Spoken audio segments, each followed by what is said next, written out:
प्रिय viewers, students, Urmila Yadav Hindi classes में आपका स्वागत है। देखिए, ये हमारा आधुनिक काल से संबंधित बहुविकल्पीय प्रश्नों की श्रृंखला चल रही है। आज ये चौथा भाग है, 3 भाग हो चुके हैं। पहले के भाग को प्राप्त करने के लिए आप इस वीडियो के डिस्क्रिप्शन बॉक्स में जाएं और दिए हुए लिंक पर क्लिक करके पहले के भाग को प्राप्त कर सकते हैं। सभी प्रश्न आपको क्रम से मिल जाएंगे और सभी प्रश्नों को पढ़ना देखना बहुत ही आवश्यक है। श्रृंखला कोई कड़ी छूटनी नहीं चाहिए। परीक्षा का समय है, हमें हर एक प्रश्न को ध्यान से देखना पढ़ना है। हो सकता है कोई प्रश्न आपसे छूट जाए और वही परीक्षा में आ जाए, तो आपको ऐसा नहीं करना है। सभी प्रश्नों को ध्यान से देखना है। परीक्षा की दृष्टि से सभी प्रश्न बहुत ही महत्वपूर्ण है और अभी आपकी परीक्षाएं नज़दीक हैं। जो परीक्षार्थी एस्टेट हरियाणा टीचर्स एलिजिबिलिटी टेस्ट की तैयारी कर रहे हैं, उनके लिए ये वीडियो बहुत ही मायने रखती है। आपको वीडियो को अंत तक अवश्य देखना है। जो जानकारी दी जाए, जो बातें बताई जाए, उनको आप नोट कर सकते हैं ताकि आप उनको याद कर सकें। शुरू करने से पहले मैं आपसे कहना चाहूँगी कि ये प्रश्न आपको अच्छे लगे, वीडियो अच्छी लगी तो चैनल को सब्सक्राइब करिए। यदि नए हैं तो वीडियो को लाइक करें, शेयर करें। और एक विशेष जानकारी, यदि आप इन प्रश्नों को पुस्तक के जरिए पढ़ना चाहते हैं तो पुस्तक भी उपलब्ध है। पुस्तक का नाम है हिंदी साहित्य वस्तुनिष्ठ प्रश्नोत्तर, लेखिका उर्मिला। इस पुस्तक को प्राप्त कैसे करें, उसके लिए आप 9873930334 इस नंबर पे संपर्क कर सकते हैं, कॉल कर सकते हैं, व्हाट्सएप मैसेज कर सकते हैं और पुस्तक को प्राप्त कर सकते हैं। हिंदी साहित्य के विषय में हर जानकारी इस पुस्तक में उपलब्ध है। ऐसा कोई विषय नहीं है साहित्य का जो इस पुस्तक में ना है।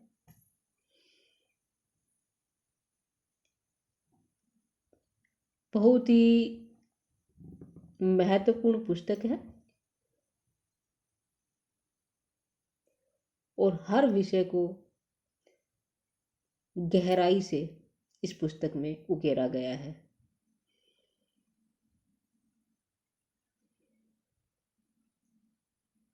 एक तरह से ये प्रश्न बैंक है। 474 पेज हैं पुस्तक में।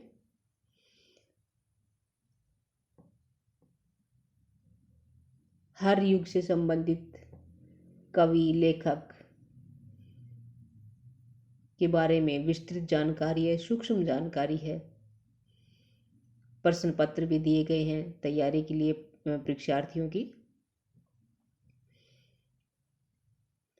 यानी कि हर दृष्टि से बहुत ही उपयोगी पुस्तक है।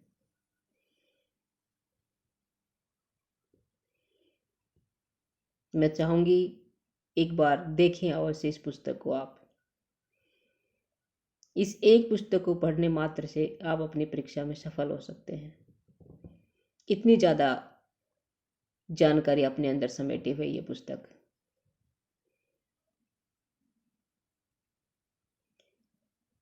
चलिए अब आज का कार्यक्रम शुरू करते हैं। आधुनिक काल का जनक किसे माना जाता है? आचार्य रामचंद्र शुक्ल, भारतेंदु बाबू हरिश्चंद्र, हजारी प्रसाद द्विवेदी या प्रताप नारायण मिश्र? आधुनिक काल का जनक भारतेंदु बाबू हरिश्चंद्र को माना जाता है। ख विकल्प इसका सही है। अगला प्रश्न है, निम्न में से किसने फोर्ट विलियम कॉलेज कलकत्ता में काम नहीं किया? लल्लू लाल, सदल मिश्र, जॉन गिलक्राइस्ट, इंसा अल्लाह खां। किसने फोर्ट विलियम कॉलेज कलकत्ता में कार्य नहीं किया, ये बताना है। देखिए, लल्लू लाल ने किया था, सदल मिश्र ने भी किया था, जॉन गिलक्राइस्ट ने भी फोर्ट विलियम कॉलेज में कार्य किया था। इंसा अल्लाह खां ने नहीं किया। इस प्रश्न का सही उत्तर क्या है? इंसा अल्लाह खां, यानी कि घ विकल्प इसका सही है। ठीक है, इन तीनों ने किया था। इंसा अल्लाह खां ने फोर्ट विलियम कॉलेज में कोई कार्य नहीं किया, उस कॉलेज में नहीं थे।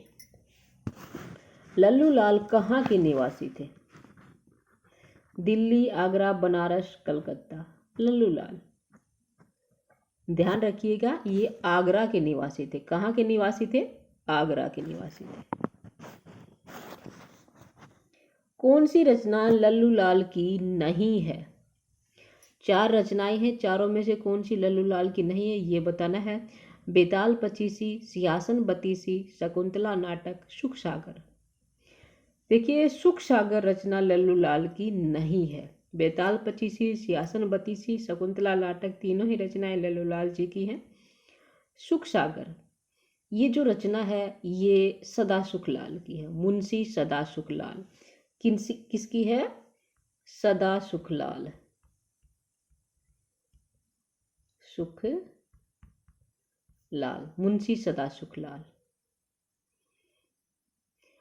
और ये जो सुख सागर है ये भागवत और विष्णु पुराण के नैतिक प्रसंगों पर आधारित है।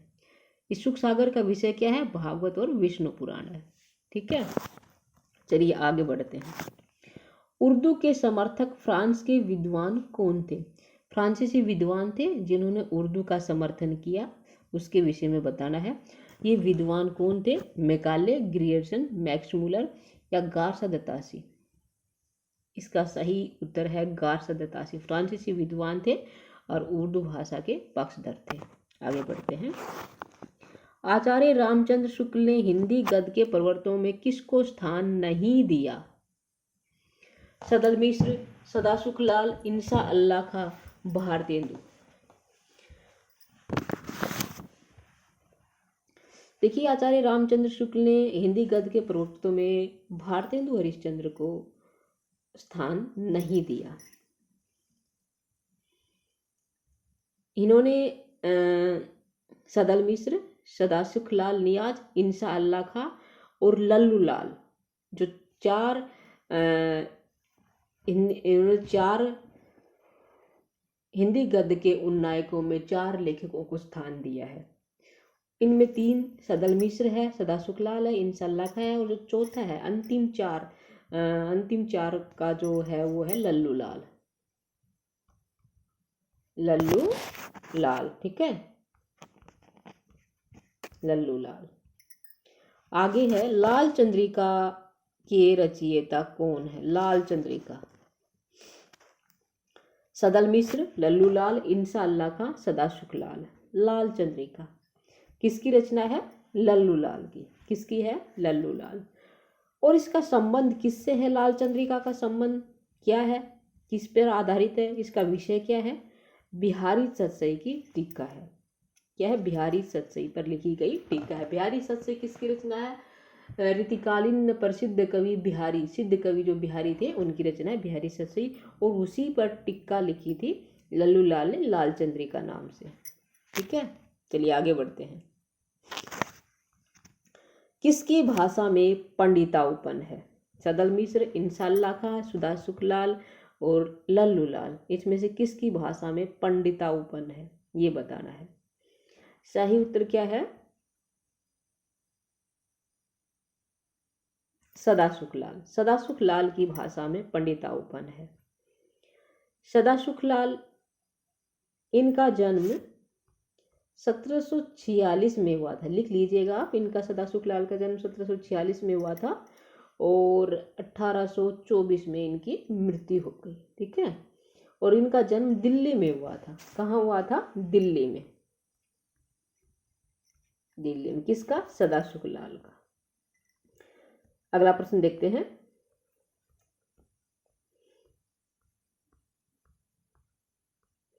भागवत के 10वें स्कंद की कथा का वर्णन किसमें किया गया है? प्रेम सागर, नासिकेतोपाख्यान, लाल चंद्रिका, सुख सागर। देखिए, प्रेम सागर लल्लूलाल की रचना है, नासिकेतोपाख्यान सदल मिश्र की है, लाल चंद्रिका लल्लूलाल की जिसके बारे में अभी पढ़ा था, सुख सागर सदा सुखलाल की है। प्रेम सागर, इसमें भागवत के 10वें स्कंद की कथा का वर्णन है प्रेम सागर में, ठीक है। और ये लल्लूलाल की रचना है और 1803 ईस्वी में लिखा था लल्लूलाल ने प्रेम सागर को। लल्लूलाल, इनका जन्म 1763 में हुआ था। कब हुआ था? 1763 में। किसका? लल्लूलाल का जन्म। 1803 में इन्होंने प्रेम सागर लिखा था, जो भागवत के 10वें स्कंद की कथा का वर्णन करता है, ठीक है। अगला है भागवत, श्रीमद् भागवत पुराण का अनुवाद सुख सागर नाम से किसने किया? ये पहले भी आ चुका है, मुंशी सदासुख लाल ने।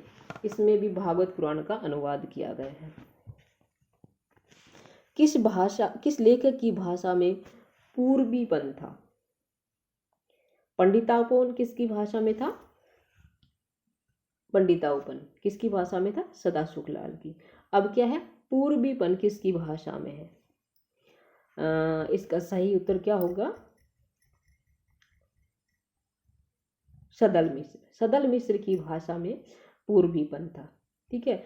सदल मिश्र, इनका जन्म 1700 कब हुआ था? 1767 ईस्वी में हुआ था। किसका? सदल मिश्र का जन्म। और इनकी मृत्यु 1847-48 के आसपास मानी जाती है। अगला प्रश्न आता है, निम्न में से कौन संस्कृत निष्ठ हिंदी के समर्थक थे? राजा लक्ष्मण सिंह, राजा शिव प्रसाद, सितारे हिंद, भारतेंदु हरिश्चंद्र, सदासुख लाल। संस्कृत निष्ठ हिंदी के समर्थक कौन थे? राजा लक्ष्मण सिंह। क्या विकल्प सही है? ये प्रश्न परीक्षा में आया हुआ है और आगे भी आने वाला है। उदयभान चरित का अन्य नाम है। उदयभान चरित को और किस नाम से जानते हैं? सुख सागर, रानी केतकी की कहानी, नासिकेतोपाख्यान, सदासुख लाल और सदल मिश्र। विकल्प थोड़े फिर से बताते हैं। उदयभान चरित का अन्य नाम क्या है? सुख सागर, रानी केतकी की कहानी, नासिकेतोपाख्यान, प्रेम सागर। उदयभान चरित रानी केतकी की कहानी का दूसरा नाम है, यानी कि रानी केतकी की कहानी को उदयभान चरित नाम से भी जानते हैं। और रानी केतकी की कहानी या उदयभान चरित के लेखक कौन है? इंशाअल्लाह खां। आगे प्रश्न भी आ गया है कि रानी केतकी की कहानी के रचयिता कौन है? इंशाअल्लाह खां, ठीक है। कौन है? इंशाअल्लाह खां। अगर ये आ जाए उदयभान चरित के लेखक कौन है, तब भी क्या होगा? इंशाअल्लाह खां, क्योंकि उदयभान चरित और रानी केतकी की कहानी एक ही है। रानी केतकी की कहानी का अन्य नाम क्या है? उदयभान चरित। अगला प्रश्न आता है, मुंशी सदासुख लाल कहाँ के रहने वाले थे? सदासुख लाल कहाँ के रहने वाले थे, ये बताना है। दिल्ली, आगरा, बनारस, कलकत्ता। तो इसका सही उत्तर क्या होगा? दिल्ली। मुंशी सदासुख लाल दिल्ली के रहने वाले थे, मैंने पहले भी आपको बता दिया था। सर सैयद अहमद खां किस भाषा के विरोधी थे? फारसी, उर्दू, अंग्रेजी, हिंदी। सर सैयद अहमद खां ये कौन सी भाषा के विरोधी थे? आपको पता है तो बताइए, मैं इंतजार कर रही हूँ। सही उत्तर है घ, हिंदी। हिंदी भाषा के विरोधी थे ये। भाषा योग वशिष्ठ के रचयिता कौन है? भाषा योग वशिष्ठ ग्रंथ किसने लिखा था? राम प्रसाद निरंजनी, गोकुलनाथ, गंग कवि, नाबादास। भाषा योग वशिष्ठ राम प्रसाद निरंजनी का लिखा हुआ ग्रंथ है ये। भाषा योग वशिष्ठ का रचना काल क्या है? कब लिखा गया था ये? कौन से वर्ष में लिखा गया था बताइए?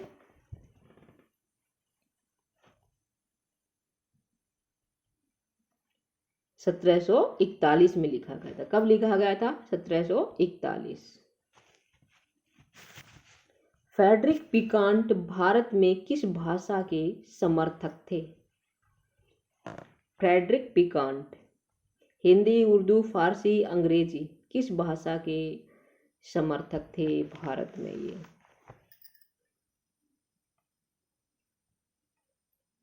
हिंदी भाषा के समर्थक थे। सही उत्तर क्या है? हिंदी।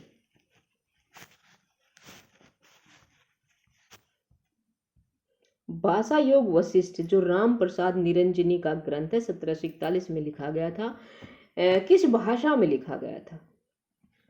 ब्रज भाषा, हिंदी, खड़ी बोली, उर्दू? खड़ी बोली में लिखा गया था। किस भाषा में लिखा गया था? खड़ी बोली में। निम्नलिखित में से कौन से कवि पुष्टि मार्गीय भक्त तथा वल्लभ संप्रदाय में दीक्षित थे? भारतेंदु हरिश्चंद्र, राजा शिव प्रसाद सितार, हिंद लक्ष्मण सिंह, अंबिका दत्त व्यास। ऐसे कौन से कवि हैं जो पुष्टि मार्गीय भक्त थे और वल्लभ संप्रदाय में दीक्षित थे? सही उत्तर क्या है? भारतेंदु हरिश्चंद्र। भारतेंदु हरिश्चंद्र पुष्टि मार्गीय भक्त और वल्लभ संप्रदाय में दीक्षित कवि थे। हिंदी गद्य का सूत्रपात कब से माना जाता है? हिंदी गद्य का सूत्रपात 1800 ईस्वी से माना जाता है।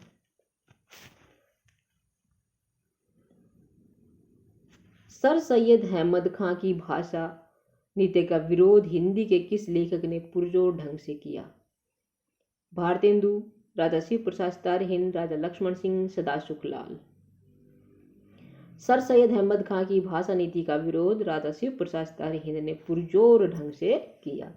क्या विकल्प इसका बिल्कुल सही है? राजा शिव प्रसाद सितारे, हिंद। आज की कड़ी यही समाप्त होती है। अगली कड़ी में आगे के प्रश्न लेके आएंगे, तब तक आप बने रहिए। उम्मीद करती हूँ सभी प्रश्नों को आपने ध्यान से पढ़ा होगा, सुना होगा, देखा होगा। यदि लाइक नहीं किया है तो लाइक करें, शेयर नहीं किया तो शेयर भी करें। फिर मिलेंगे नए प्रश्नों के साथ। आपका दिन शुभ हो।